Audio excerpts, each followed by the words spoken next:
welcome to the Hannahcast, everybody. My name is ChristianTylerHannah. This is your one-stop shop for movie news for movie nerds. And here to give me rent is Raphael.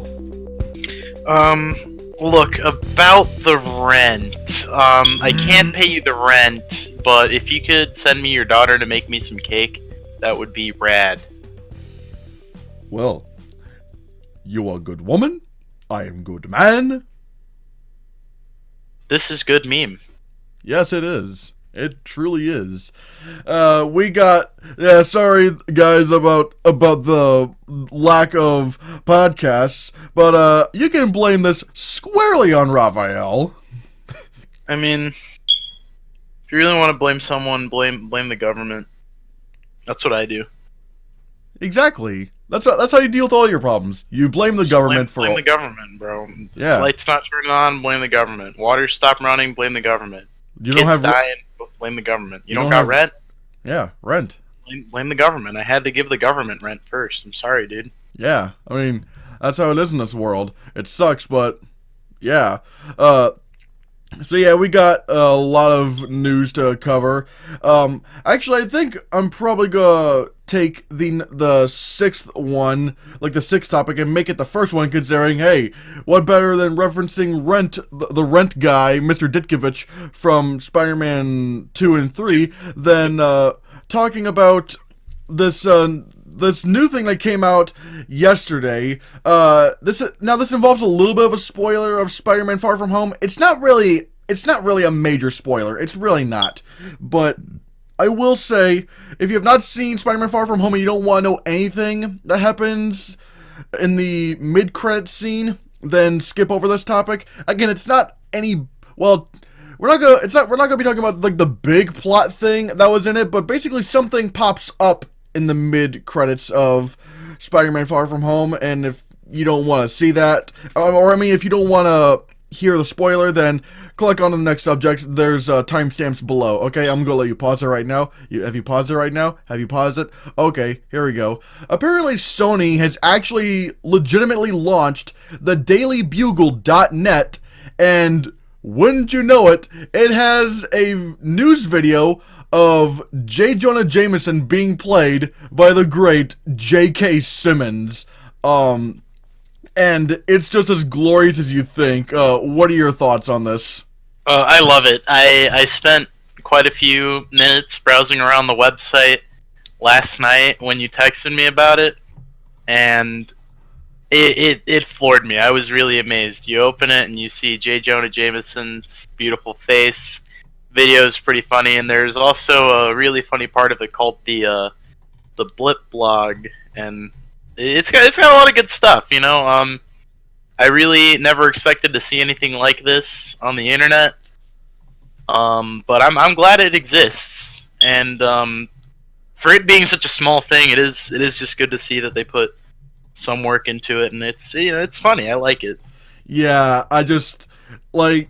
Okay, for one, when that post-credits scene for Spider-Man Far From Home came up, like, I mean, for one, it like raised some like a legitimately really good question about where Spider-Man gonna go in the MCU moving forward, knowing this news that's going on. Well, I mean, that's I don't know about the MCU part of that, but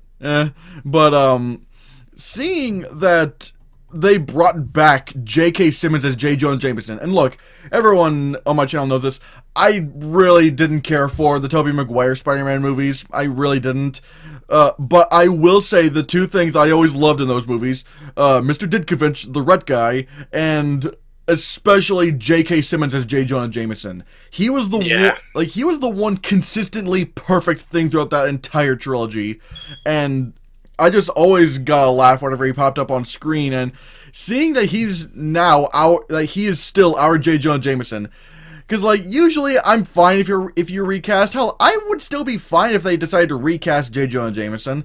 But, I mean, but J.K. Simmons, man, he nailed that role, dude. Like, I loved J. Jonah Jameson in all three of the Spider-Man movies, especially in the second one where the guy brings him the suit in the dumpster and then he's starting to get sad. Like, crap, dude, I really, we need Spider-Man now. And now he's gone, and then he takes a suit, and then he's like, he's a menace! It's a thieving menace! And he brings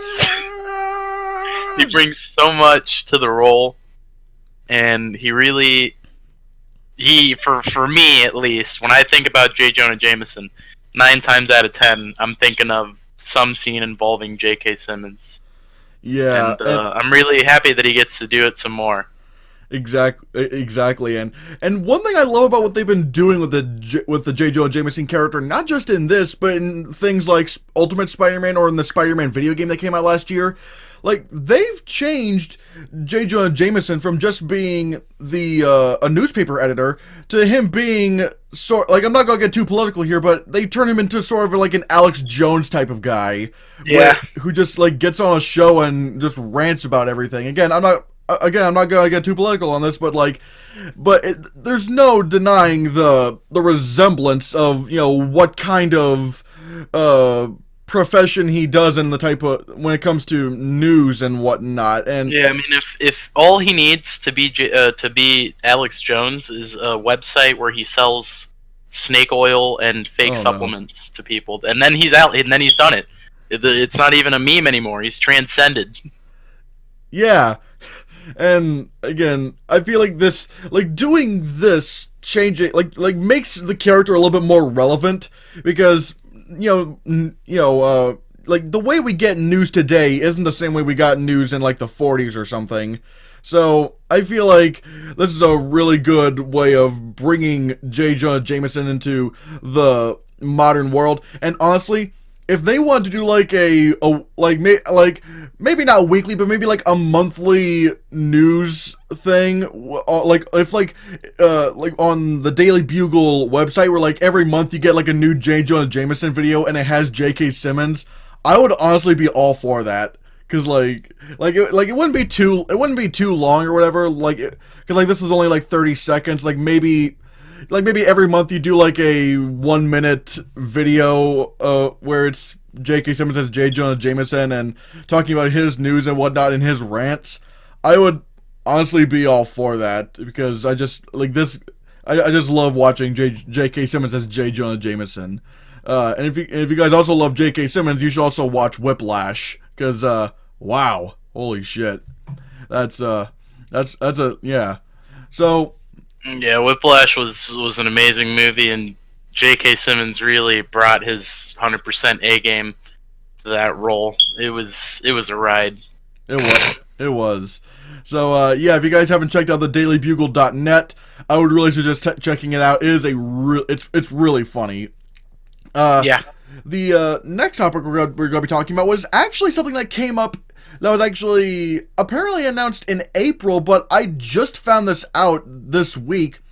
And apparently the Academy of Motion Pictures Arts and Sciences, the academy that hosts the Oscars, they're going to be changing. They have a couple of changes coming up. One of them is changing the name of Best Foreign Language Film to Best what was it? Outstanding International Film or something. But it's let's see. I mean, it's not, Academy Awards, okay, yeah, they're changing the name of Best Foreign Language Film to Best International Feature Film, which, I mean, really, they're only changing the name of it, because, it still has to mainly be in another language, but the thing that really got my eye was another change, is that, apparently, for the longest time, Best Makeup and Hairstyling only had 3 nominees for a long, long time. And when they would do the shortlist, they would have 7 movies in the running.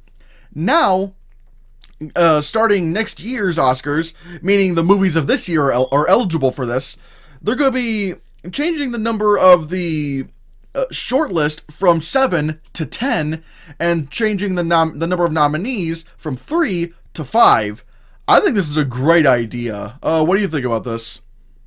I also think it's a pretty good idea because with how far movies are coming along, it adds more to the pool of competitors, and it'll give more of a chance for not movies, but I guess the people behind them to garner some recognition and stuff for their work.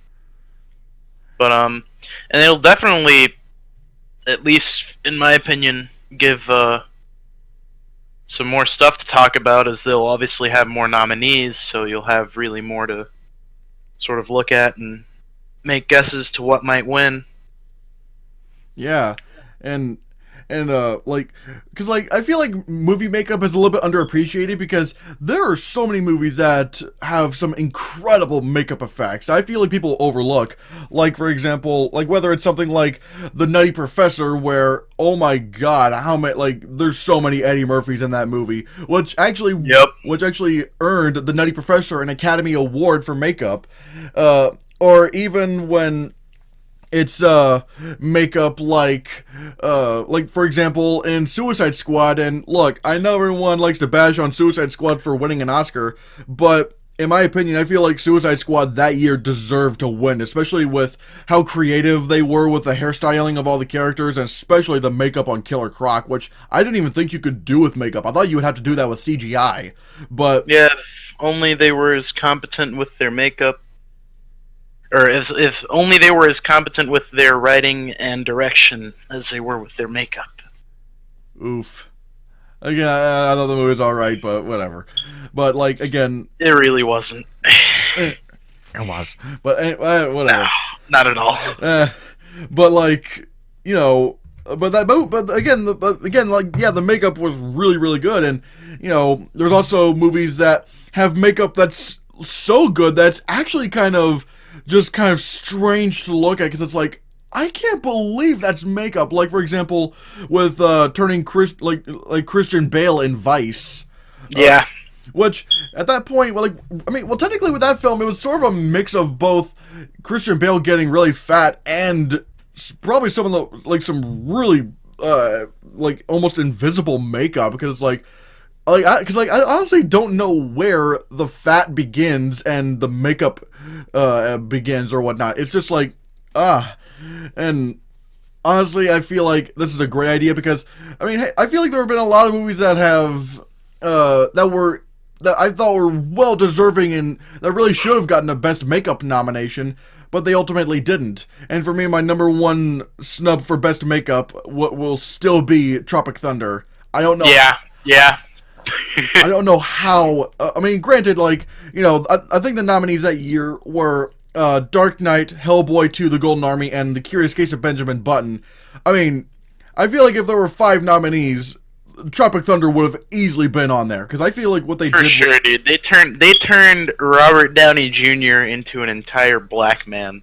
Yeah, and even when I was younger, I didn't even know who Robert Downey Jr. was. I thought Robert Downey Jr. was black. Bro, when I first watched Tropic Thunder, and I am not even joking, when the credits rolled, I took one look and I saw Robert Downey Jr.'s name, and I was like, oh, Robert Downey Jr. was in this movie? No, I don't remember seeing him. I had no clue or idea that Robert Downey Jr. was a black man for the whole movie.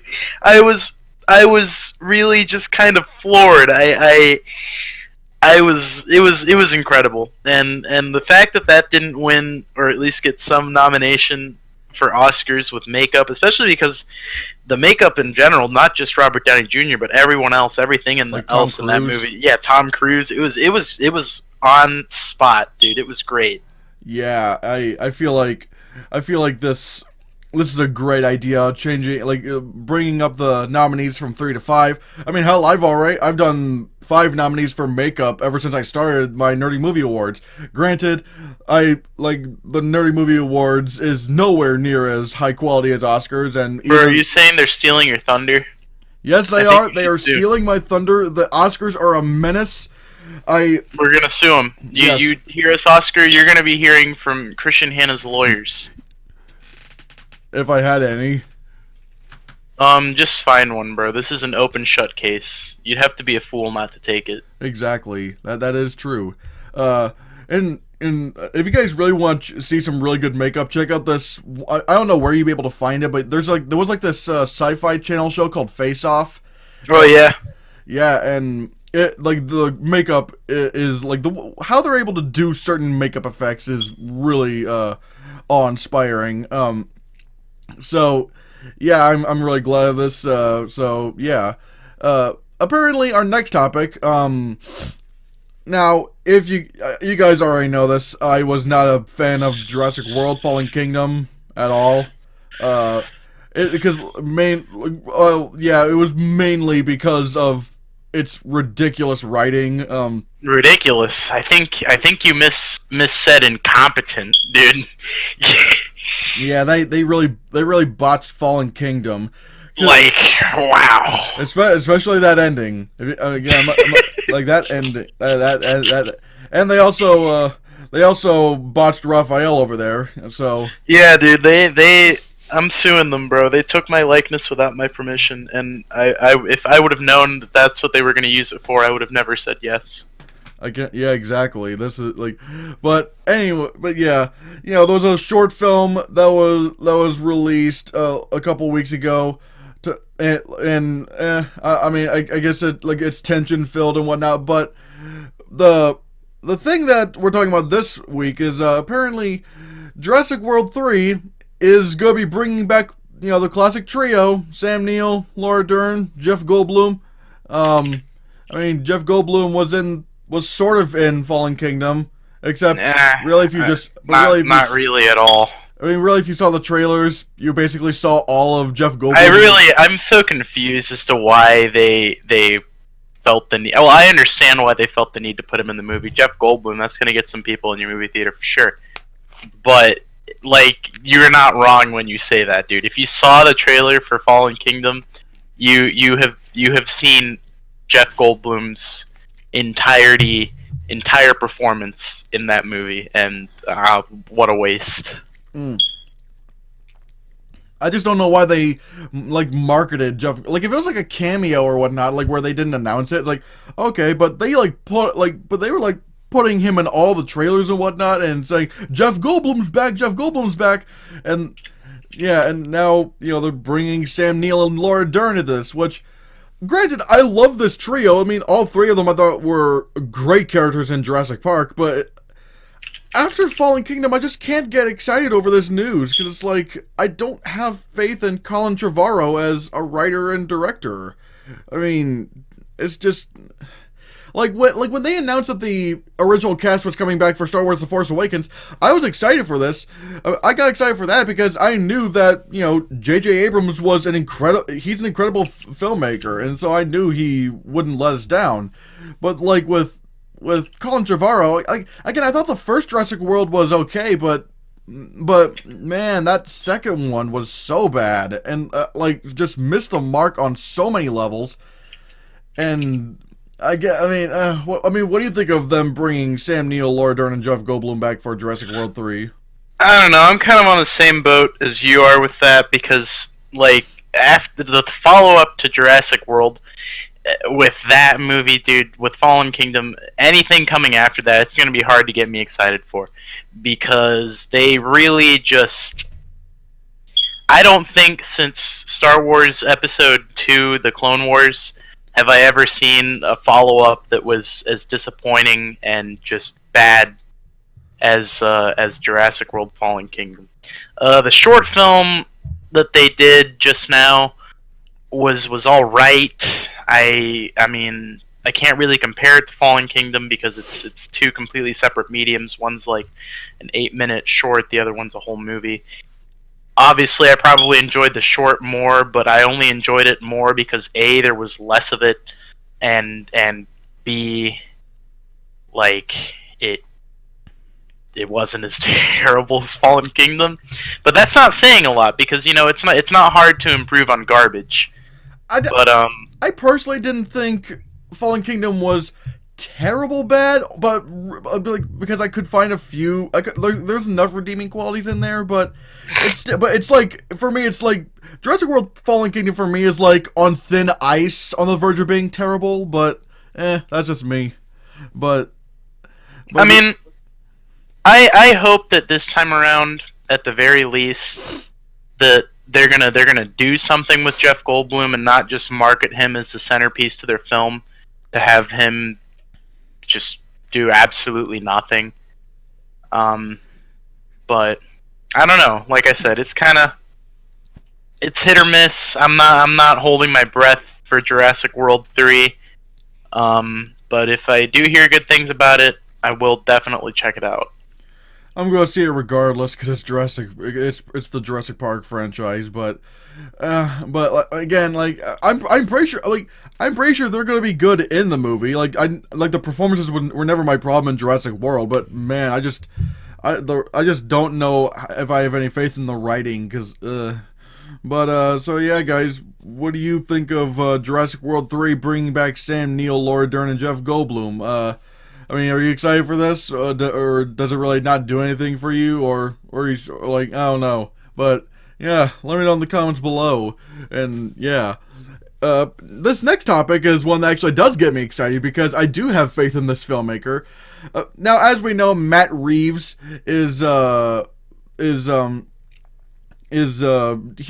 gonna be directing a Batman movie called The Batman. I think it's The Batman, and you know, we saw that Robert Pattinson was being cast as Batman himself, which got me really excited considering I know of Robert Pattinson's other work that's not Twilight. Yeah, dude, if you watch him in anything that's not Twilight, your eyes will open and you will see that when he's doing something that he actually at least more than 2% cares about, he's really good. I don't even know. Oh, go ahead. Sorry. I don't even think it was a matter of him caring. I think it was just a matter of you can't make that dialogue sound good. Well, yeah, no, but like when you have that and your actors know that what they're working with is garbage, they're not going to be as inclined to, put forth their best foot, because even if they do, it won't matter. It's still just going to sound as stupid. You know what I'm saying? I don't know. I could because I feel like as a professional you would want to still, even when you're working with bad material, set a good example and whatnot. Like again, I just really fully square. This is fully the dialogue on Twilight. Like that dialogue in Twilight. It's not only that, bro. There's a lot that's going against that movie. Kristen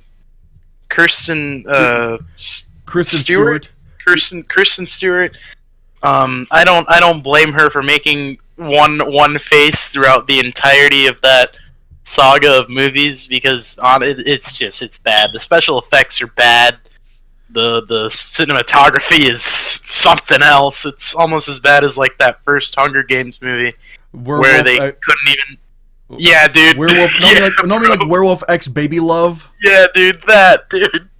But yeah, like basically what we're trying to say is we have pretty good faith about Robert Pattinson as Batman. Yeah, and I think he's a really good casting choice, especially for like a young, rich Bruce Wayne type of character. He's definitely got the look, and he's definitely got the potential to set a really good, or do a really good job with the Bruce Wayne part / Batman. Yeah, and 2 more casting announcements came out. One of them is Jeffrey Wright as Commissioner Gordon, and Jonah Hill as they never said what, but supposedly he's going to be a villain in the Batman. Now, I'm really excited for this because, I mean, Jeffrey Wright's already a pretty good actor, and him as Jim Gordon, I'm like, okay, that sounds cool. I'm really fascinated to know who Jonah Hill's gonna play. He's either gonna be the Penguin or the Riddler. That's my bet. That's what I've been hearing. Like some people have been theorizing Penguin or Riddler. What do you think of these casting choices? I'm really interested to see what they're gonna cast, what villain Jonah Hill is gonna play.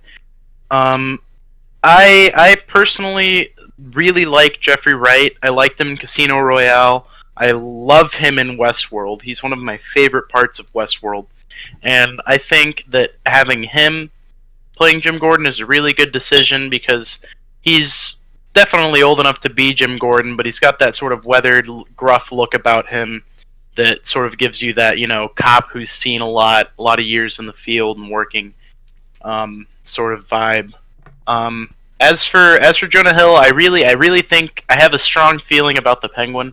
Either way, I'm excited because these are two actors that I really like and whose careers I really respect. They have a lot of really good movies under their belts. And they've proven time and time again that they have what it takes to be on the big screen.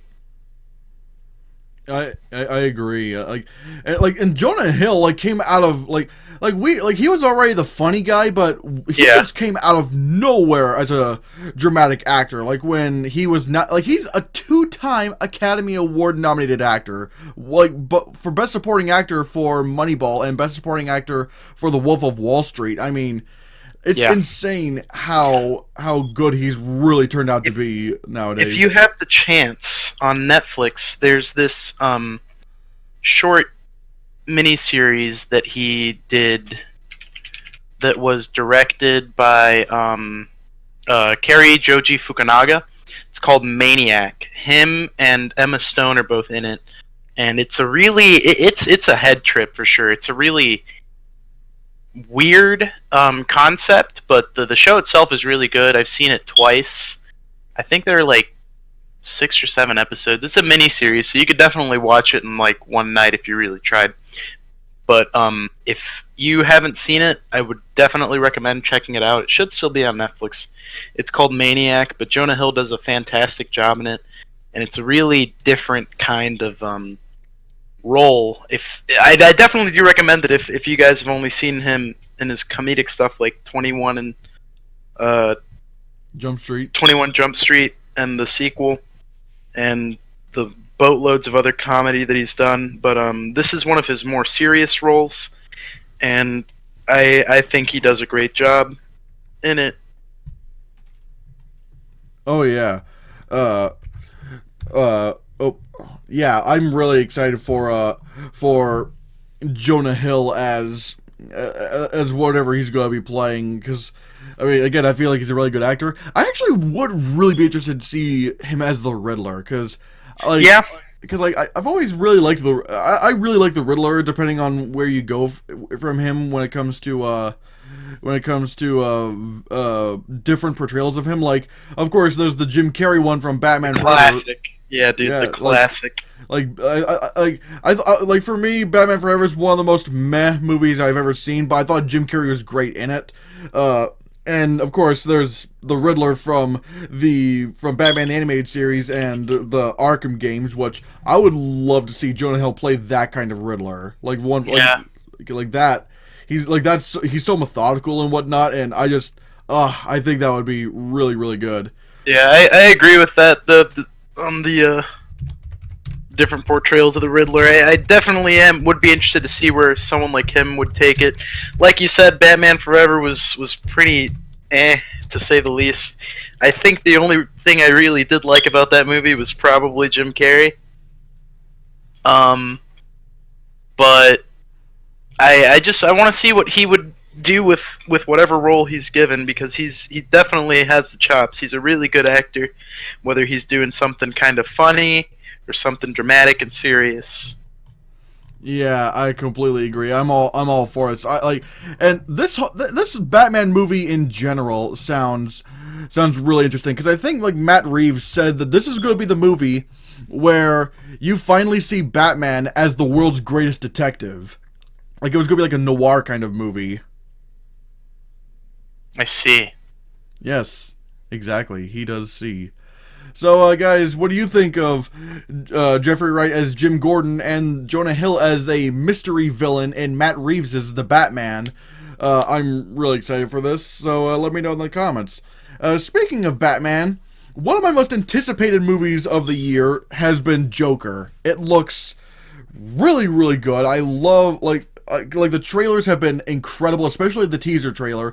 The reviews are really good. It's getting a lot of buzz from the film festivals, and winning the Golden Lion in Venice, which means it could, it's a possibility that it could get nominated for Best Picture of the Oscars, and it's getting some really good reviews. I'm really excited for it. However, as with any popular film, there's going to be some controversies. Like, what's a popular film that without controversy? Well, I guess not a movie. And apparently, Joker is in a bit of a controversy right now because I get, like... Now, before I go on with this, I want to say, if you're sensitive to things like extreme violence and whatnot, this is not anything towards you, because, I mean, your experiences are different than my experiences. So, like, if you're sensitive to violence and whatnot, like, that's completely understandable. However, there are a bunch of people out there on the webs and whatnot complaining about the violence in Joker possibly influencing people to be violent, and that's a horse of a completely different color. Like, because, like, to the point to where Warner Brothers had to put out a statement where they're saying, the Joker in this movie is not supposed to be the hero, he's supposed to be a bad guy, this is a cautionary tale, which you think we would already know, but... Yeah, that's like obvious, but you know, for me, with these kinds of people and what they're saying, they're like the people that always come into the media after like a mass shooting and are like, video games are the problem. They are influencing our young, impressionable kids to be violent. Well, let me tell you something. I've played video games since I was 7. Haven't killed anybody. Generally speaking, all of the people that I know would not describe me as a violent person, except for all those slaves I keep in my basement sex dungeon. I mean, what? Who said that? But back to the point. I actually was reading a piece earlier where Joaquin Phoenix walked out of an interview because of them asking him regarding the whole controversy with the violence. I guess what people don't understand is that people aren't mindless drones.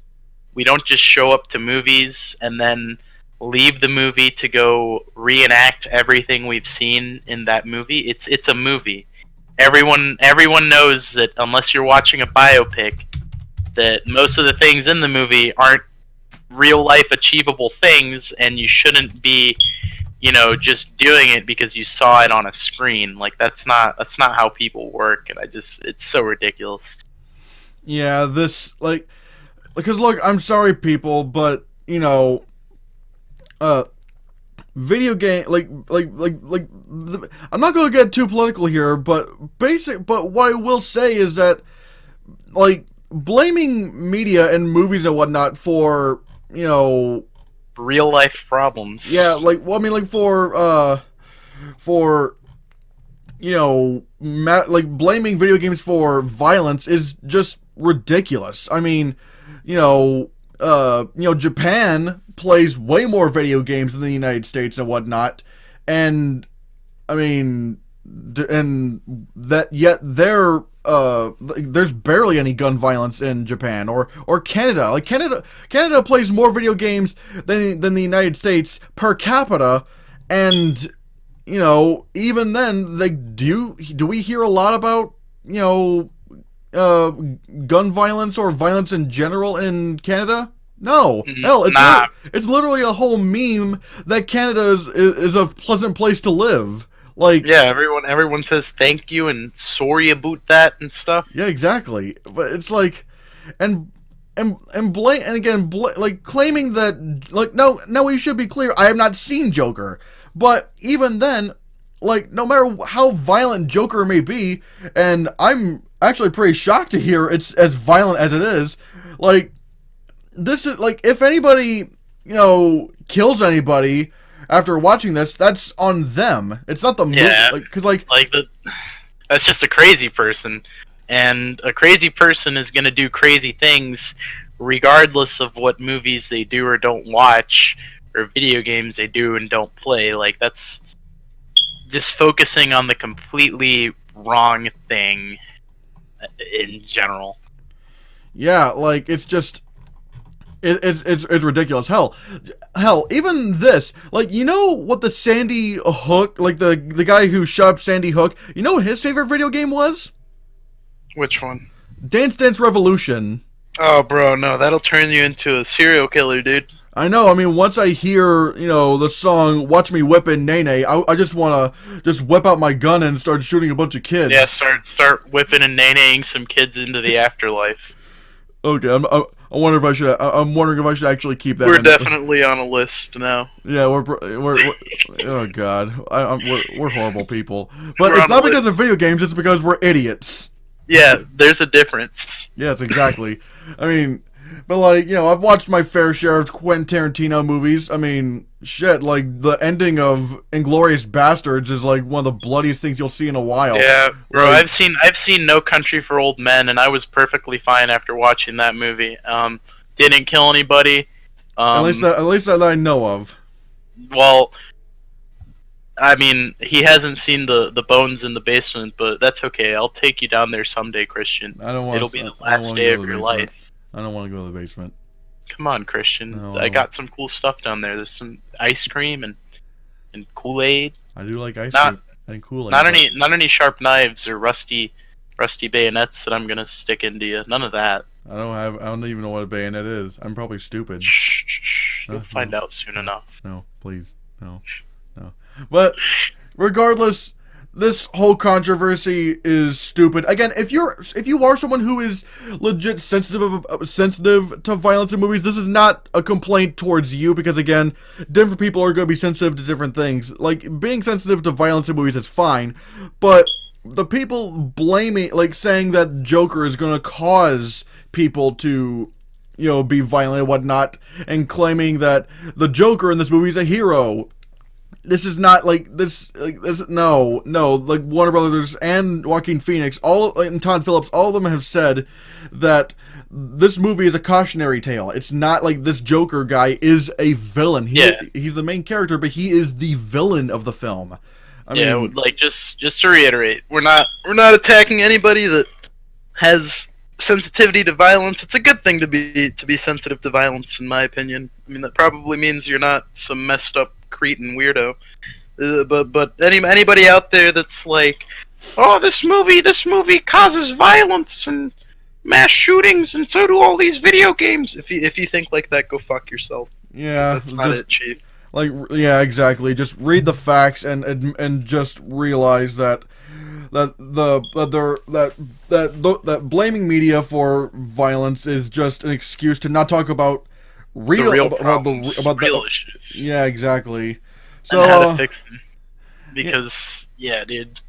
Yeah, and I can't wait to see Joker on next. Me neither. Thursday. I'm pumped. I'm excited for that movie. I just gotta figure out how I'm gonna first I'll probably figure out what auditoriums in marquee cinemas will be showing Joker, because I hope it's not, as much as I love the big screen in theater one, I hope it's not theater one, because I really wanna. Hang on, what day is next Thursday? It's the 3rd. And apparently they're going to be earlier than ever. Because Thursday screenings, they used to be midnight, then 11, then 10, then 7. Apparently Joker screenings are going to start at 4 on Thursday. Nice. Well, my last day of class is pretty much Wednesday. So I could talk to my mom that week, and if you want, I could probably fly in and we can go catch it at the mall. Wait, you would actually fly down to West Virginia just to see Joker? Yeah, dude. It looks like it's gonna be really fucking good. Yeah, it looks like it could be it looks like it could be my second favorite movie of the year. But yeah, if you're down to do that, I'll text my mom after we do this, and then I'll see if I can get that going. Alrighty, that sounds great, because I've been so excited for this movie. Just the idea of a standalone Joker movie sounds amazing. So yeah. So guys, what do you think of this whole violence controversy? Do you think Joker's gonna cause violence amongst the people? Do you think movies... Yeah, bro, is Joker gonna turn me into the next Ted Bundy? Please let me know in the comments. I need some serious mental help. Yeah, we all do. We all do. So, yeah. This just broke last night, this next topic, and came out of nowhere. Now, I don't know, I can only assume he's producing one, but apparently Kevin Feige, the big head president at Marvel Studios is going to be producing, I can only assume producing, a new Star Wars movie. Wow. Like, this came out of nowhere, because, of course, Kevin Feige's a big Star Wars fan, though most people are. I mean, but, and seeing how he's shaped the MCU, and in my opinion has only gotten better and better as it's continued. I mean, not every movie individually has gotten better and better, but as a whole, all together, the whole storyline. It's gotten real good. Yeah, I thought Phase 2 was even better than Phase 1. Phase 3 just went out there, so strange and weird, and I thought it was all the better for it. And technically the conclusion of Phase 4 was Spider-Man Far From Home, but the conclusion of the Infinity Saga being Endgame, I thought was an incredible achievement, especially not only from, concluding an entire, 22 film arc, but also, becoming the highest grossing film of all time and whatnot. And Kevin Feige is also, not directed, but he also produced Black Panther, which became the first ever comic book superhero film to be nominated for Best Picture at the Academy Awards, which no one thought would ever happen. I thought would never happen. And now he's developing a new Star Wars movie, which is interesting. What do you think of this? I trust. If there's anybody I trust to do a good job with a franchise, it is Kevin Feige. I think that what he's done with the Marvel Movieverse has been something of epic proportions. He's taken us for a long and exhilarating ride, telling us a story that just seems to keep getting better and better with each installment. With movies that are like series based, kind of like Star Wars. Yeah. I think someone like Kevin Feige handling it is you couldn't get somebody better to do it, because just look at what he's done with the Marvel Movieverse. He's turned it into a multi-million-dollar franchise that grosses in a bunch of money, keeps doing it because it's good stuff. So I'm personally excited to see what they're going to have him doing and what he's going to bring to the table, because he's a very experienced movie producer, director, or whatever they're getting him to do. The end of the line is that he can definitely do it. Yeah, I am really excited for this, and he's not only changed the Marvel Cinematic Universe, he's changed the entire genre of comic book movies. Hell, he's changed cinema, considering everybody's trying to do their own cinematic universe. He's changed the entire filmmaking landscape. I mean, and I am also really excited for this. I can assume he's producing, because Kevin Feige is already really busy, considering for the past for the past 3 years he's had to produce 3 Marvel movies a year. Yep. Which now next year they're going back to 2, I think, with Black Widow and the Eternals. But then the next year after that they're going to be going back to 3. So this guy is really busy. I'm interested to see where this Star Wars movie is going to go, because, the Skywalker saga is going to be ending with The Rise of Skywalker, so that means we're going to be seeing some new, Star Wars movies that aren't part of that saga, which I'm really fascinating, because don't get me wrong, I love the Skywalker. Well, I really like some of the Skywalker saga, that Phantom Menace and Attack of the Clones notwithstanding, but I'm really interested to see where they go with Star Wars besides the Skywalker, sort of like how they did with Rogue One, and I'm fascinated to see what Kevin Feige's gonna do. So yeah, guys, what do you think of Kevin Feige developing a Star Wars movie? Do you think it's a good idea? Do you think it's a bad idea? What stories do you think they could probably pull from? Or, I don't know, do you just not care and just want to see Kevin Feige produce a Star Wars movie? Let me know in the comments. And, yeah. this next story, it's not really specifically movie-based. It's just amazing. Now, as you know, Amazon has this little thing called Alexa, which is sort of like a home assistant and whatnot. And apparently they're going to start doing these celebrity voice packs where celebrities will actually be Alexa.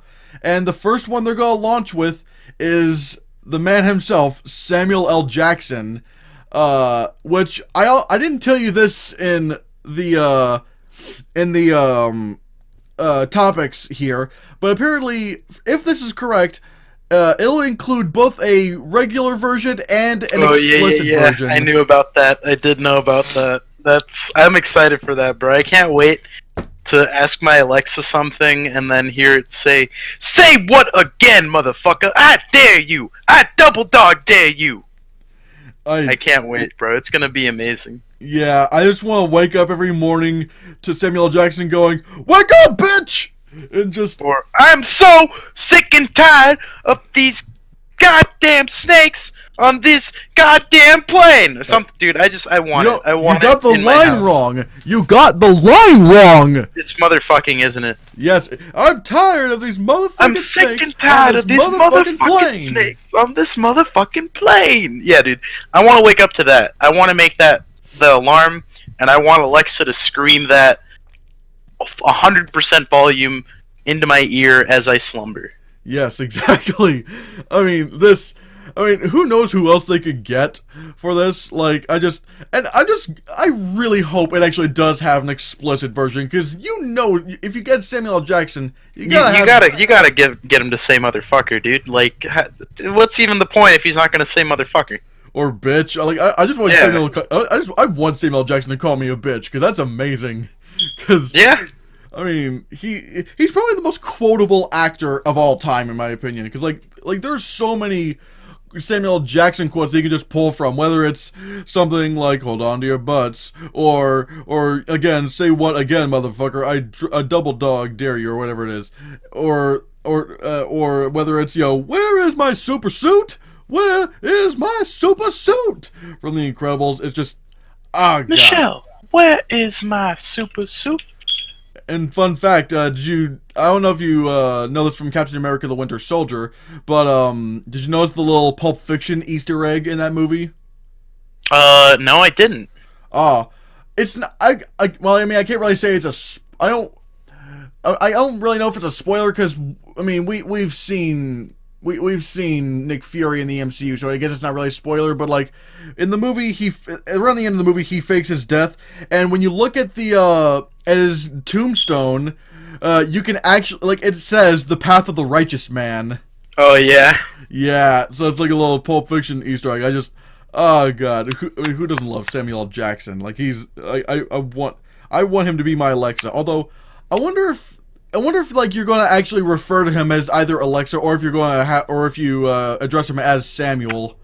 I wonder if they'll let you call him Fury.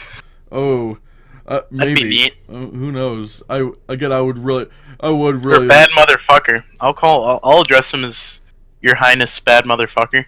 Yeah, exactly. I like this would, if I'll probably watch, like, once this launches and I see people's videos of this and see exactly what he does, I would probably get an Alexa just to have Samuel Jackson. I don't own an Alexa, but I would get an Alexa just to hear Samuel Jackson curse up a storm and whatnot. Yeah, dude, same. I'd leave that on so loud. I'd hook it up to Bluetooth speakers and invite people over, and then just let them hear the absolute beauty of my Samuel L. Jackson Alexa. Does he look like a bitch?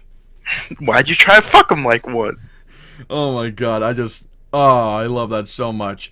And I don't know if you got a chance to see this trailer that I just sent you during the podcast. See, guys, that's the funny thing about podcasts. You never see what I'm doing. But that sounds weird. But apparently, there's a trailer that was released for it's being done for this movie called Uncut Gems. It's directed by the Safdie brothers, and apparently it stars Adam Sandler as a jewel dealer. Yeah, well, that was right. I like how it looks, but knowing that it does star Adam Sandler, it's either going to be really fucking good or fucking disgustingly terrible. Well, the movie gods are on our side because apparently this movie's getting incredible reviews. So yeah, guys, if you don't know what Uncut Gems is, it's about this jewel dealer who owes some money to people, to some very bad people, and I mean, he's kind of not very that great either. But basically, it's a crime thriller starring Adam Sandler, and yeah, so far this is at a 95% of Rotten Tomatoes. Like, oh my god, that's really high. Yeah, this like oh. Well, like I said, it's either gonna be fucking amazing or a huge piece of shit, but it looks like it's gonna be amazing.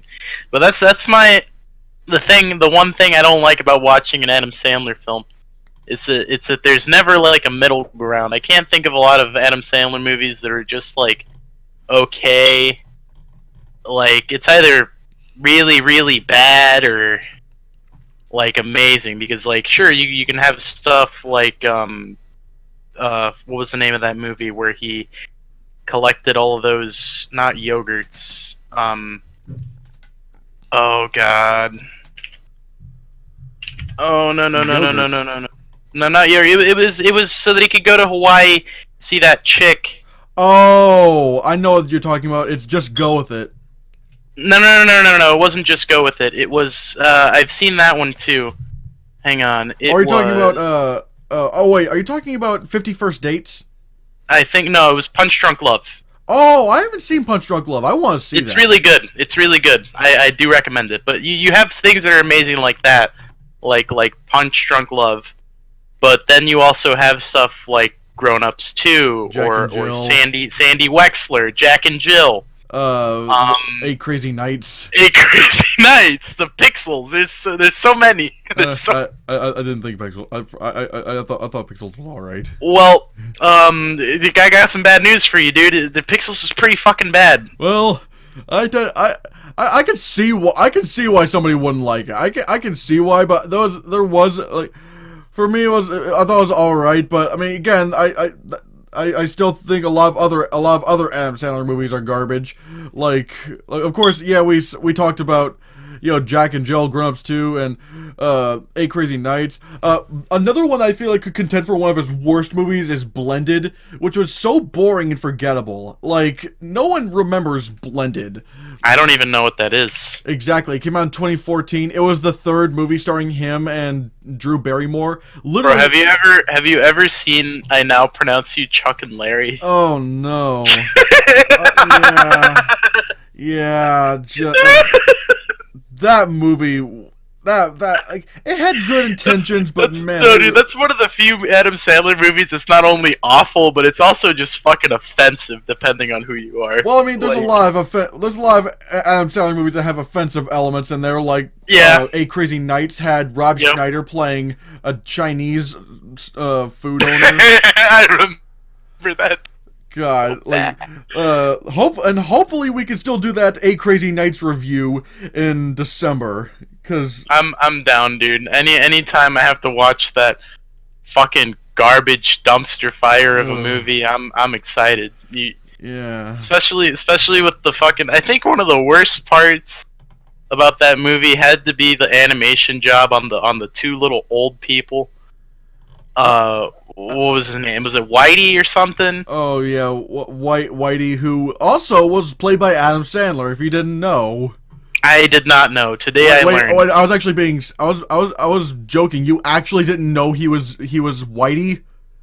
No, I How never. Did you not figure it out? It's so obvious. That's Adam Sandler. I mean, now that I think about it, yeah, it's that's definitely him. I never watched that movie long enough to get to the credits, so I never found out for myself. Although I will say, a role in that movie he did play that actually did shock me was that he played Eleanor, the old lady. Wait, no way. Yeah, that No one way. that one actually got me because I was like that actually did not sound like Adam Sandler. Like I'll give him that, but Whitey was like, oh my. But regardless, this is the thing we're trying to praise a little bit of Adam Sandler. So there's that. But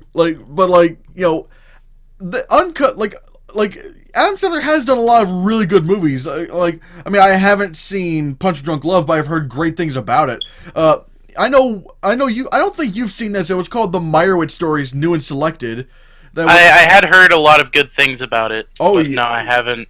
Oh yeah, like I was shocked as to how good that movie was. It was fantastic. Like it's on Netflix, so you could actually watch it whenever. It's a Netflix. Yeah, original. actually, I'm probably gonna watch it after we're done here because I googled it and I did see that it was on Netflix and Ben Stiller's in it and I really like Ben Stiller. Both Adam Sandler. I haven't seen Uncut Gems, so I can't. So not including Uncut Gems, so I can't because I haven't seen it. In Meyerowitz Stories, Adam Sandler and Ben Stiller give the best performances of their entire careers.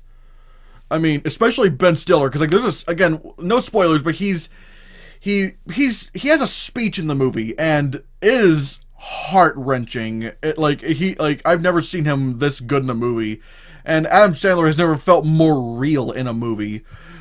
But I'm so fascinated to see where Uncut Gems goes because. Here's the thing about Adam Sandler. I feel like Adam Sandler I think even Adam Sandler underestimates how good he is as an actor. Because when he's on his A game, he's like Oscar caliber levels, in my opinion. I didn't end up nominating him for Best Actor in the Nerdy Awards that year. It was the 2018 Nerdy Awards for the movie, and because it's the movies of 2017. But I didn't end up nominating Adam Sandler for Best Actor, but he was in the top 10 for me to nominate him. Like, he was in the top 10. That's how good he was in that film, and Uncut Gems looks so, the main thing that makes me interested in this movie is because it's Adam Sandler, because this is a role that, because Adam Sandler's done dramas, but he's never had a role at all like this. This is a dark role. This is he's playing a criminal and whatnot, like a criminal.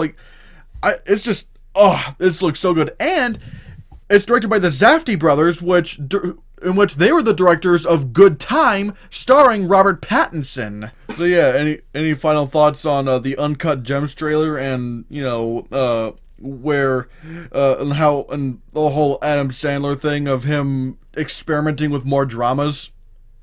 I'm happy to see him do it because from what I've seen, for the most part, with quite a few exceptions, I'm sure, because I haven't seen Adam Sandler's entire filmography. When he does more dramatic roles, it's usually a pretty good time. Like Punch Drunk Love is one of my favorite Adam Sandler movies. I think it's one of his best movies, and it's a very serious and dramatic role, which is what many would consider a kind of tonal shift for the guy, because he definitely does a lot of more comedy than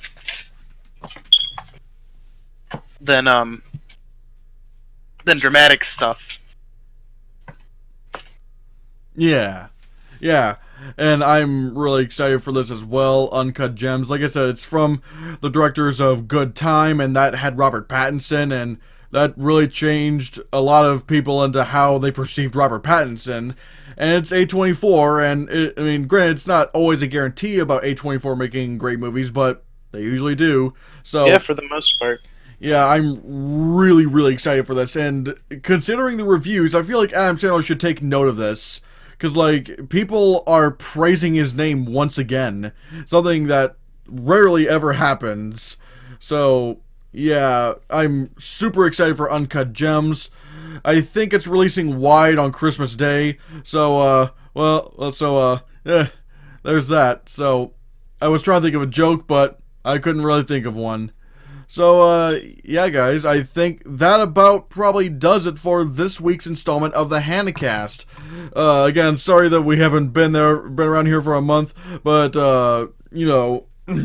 it's always a little hard trying to schedule some like trying to coordinate our schedules and whatnot, considering he's off at college, I'm off at work and whatnot, so it's like we have to try to find that sweet spot, that nice spot to touch when it comes to coordinating our schedules. Yeah. I'm trying to think of a closer here. I'm trying to think of a lay funny closer when it comes to the Hannahcast. Doopy doo. Who played Twister with your sister? That's a Jack and Jill quote. A fine comedy, one of the finest. Exactly. I mean, what other comedy movie do you have a deer running into somebody's house and peeing? That's Grown Ups too. Oh, well, either way, they're basically the same movie. They're both pretty bad. I think pretty bad's an understatement. Yeah, I haven't seen them a second time, and I don't want to watch either of them a second time. I probably will end up watching them at some point because I'm a loser. It's okay. We're all guilty of Adam Sandler. Although if you haven't seen You Don't Mess with the Zohan, you should. It's actually amazing. I have seen You Don't Mess with the Zohan. Exactly. It's just sitting in the bush. I thought that was actually a really funny movie. So yeah, I did enjoy You Don't Mess with the Zohan. So yeah, guys, bye.